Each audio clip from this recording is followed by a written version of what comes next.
The Lord is my shepherd, and so I shall not be in want. He makes me lie down in green pastures. He leads me beside still waters. He restores my soul. I don't care who you are. You're probably familiar with those words. Most likely it's David who wrote those words. What a quote. The 23rd Psalm. You know, there's a lot of great quotes by David in the Bible, not just one or two. You remember that story of David and Goliath? Now that's a story. Do you remember what David says as he runs up to Goliath?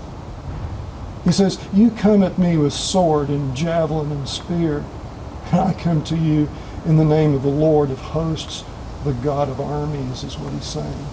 He's saying, Goliath, you think that you outnumber me. It's one-on-one, but you're way more than me. And I'm here to tell you, you're done. You've got it wrong. God is with me, and no one's bigger than him and his armies. It's over for you, Goliath. Wow. Talk about trust and faith. Talk about devotion and dedication. What a strong word of declaration and commitment. Talking about dedication and declaration of commitment. Do you remember that when David learns that he won't be the one fulfilling his dream to build the temple for the Lord, to house the Ark of the Covenant, God's mobile throne, if you please? Instead, it will be his son, Solomon.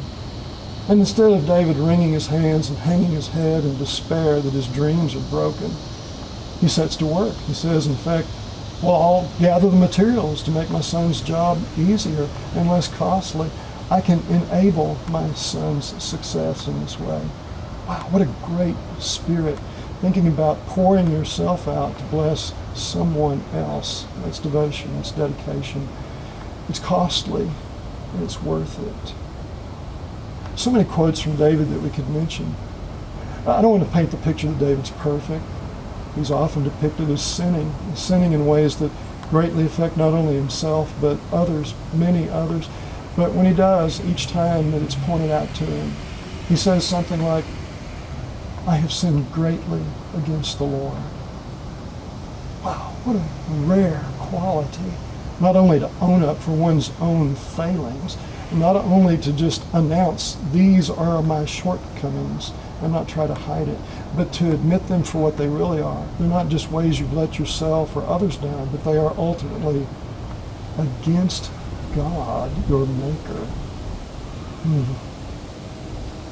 But you know, there's a quote that we all would do well to remember, just like these. It's in 1 Chronicles chapter 21. I won't spoil it for you. I'm going to encourage you to read that chapter, the whole chapter on your own. It's quite a story. It's actually more than one story, but they all run together. And the essence of it, it comes to a head when David finds himself ready to buy a threshing floor from a Jebusite. Now, a little background. Back in 1 Chronicles 11, we learned that David is the one who conquered Jerusalem. He took it from the Jebusites. But apparently he didn't run them all off. Apparently there's quite a few that still live in the area. And perhaps even this Arnon is the leader of those Jebusites that remain there in the realm of Jerusalem. And this leader of the Jebusites owns the threshing floor. A little sidebar on threshing floors. Now, we're talking about an agricultural community, an agricultural nation. And your whole existence depends on harvests. And so when you have, let's say, a wheat harvest, you're going to process it. Where are you going to do that? Well, you want the wind to help you out because you're going to have to separate the grain from the chaff and all the other junk. And so you find a high place, like a tall hill, that's really flat on top. And that way you can spread out all the grain on the ground, and then the wind can do a lot of the work for you and blow all that stuff away. And what it hasn't blown away, as you thresh it, mix it up, the wind carries that off too. It's just the place to be. And it's not just a place where work gets done, it's where people socialize, not just while they're doing work, but at other times. And it takes on religious connotations as well. They thank God for blessing them to continue eating and even prosper their economy. Maybe they have more than they need and they're able to sell it to other peoples. And David says, I want to buy this threshing floor here in Jerusalem, this high place, because I want to build a throne, a temple to God, I should say, and his mobile throne, this altar, this Ark of the Covenant, this is where that will reside, in the temple. And David learns that he won't be able to fulfill that dream. It's his son that will do that. But rather than wringing his hands and hanging his head in despair that his dreams are busted, he says, I can enable my son to do that. I'll collect the materials and stuff for it. And so I'm going to get this threshing floor for him. It's the perfect spot. One less thing for him to have to think about and do something about. And so, a little spoiler.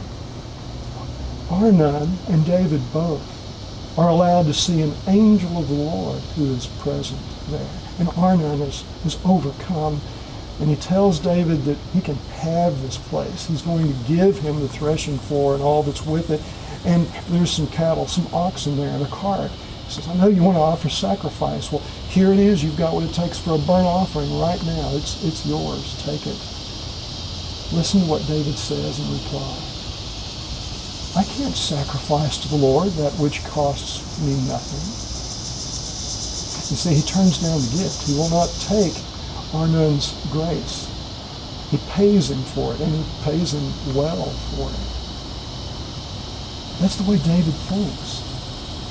It's so different from the way we tend to think. You know, we live in a consumer society, a consumer age. We think about how we can get the best for less, because we're thinking it's about what I've got. What did I spend? I don't want to spend too much, but I want the best. It's the opposite of David. David says, if there's a question I'm asking, it's not about how much did this cost me, but it's like, how much do I have left that I can give out to you, Lord? So David wants to be completely spent, used up. He's pouring himself out in total dedication and devotion to the Lord.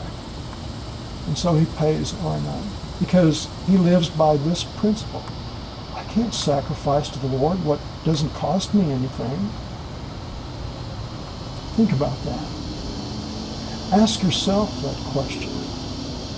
Are these the words I live by? Is that my devotion? Is that my heart? Is this the kind of dedication that I have to the one who's dedicated to me? Or do I sacrifice to you what is no real sacrifice for me? Do I offer to you what I say is my best when in my heart I know it really didn't cost me much of anything at all? Do I still find myself counting all the things I've given to God instead of looking inside and saying, look how much more there is yet left to offer? My friend, I believe there's a lot of people in the world that are just flat fed up and tired of fake, cheap religion. They're tired of cheap talk that says, I'm all about the Lord, but they're not seeing a lot of action.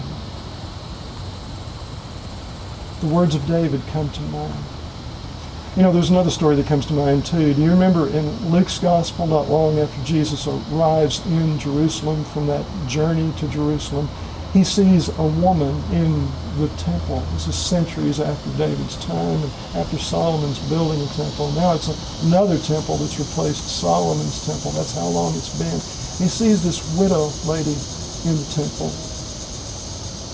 and he realizes what's going on. She's literally offering, giving, sacrifice, everything she has, the last penny she owns. And the temple's a noisy place with a lot of people giving and offering to the Lord. And the Lord simply comments, the Lord who is present, Jesus, and says, this woman gave more than anybody else here because she gave her all. It deliberately echoes the David story. This widow lived by the very same principle and devotion. I can't sacrifice to God what doesn't cost me anything. It's all His. That's the way I want to live my life, and that's the trajectory I want to be on when I exit, this old widow seems to be saying. And it's what David was saying. And it's what you and I need to be saying too. Think about this quote, my friends, all the coming week. I will not sacrifice. I cannot offer my Lord what really doesn't cost me anything, what costs me nothing. Make your life worth something. Pour it all out to Jesus Christ. That's exactly what he did on the cross. That's what he did with his whole life before he got to the cross. Grace and peace be with us all. In the name of Jesus Christ.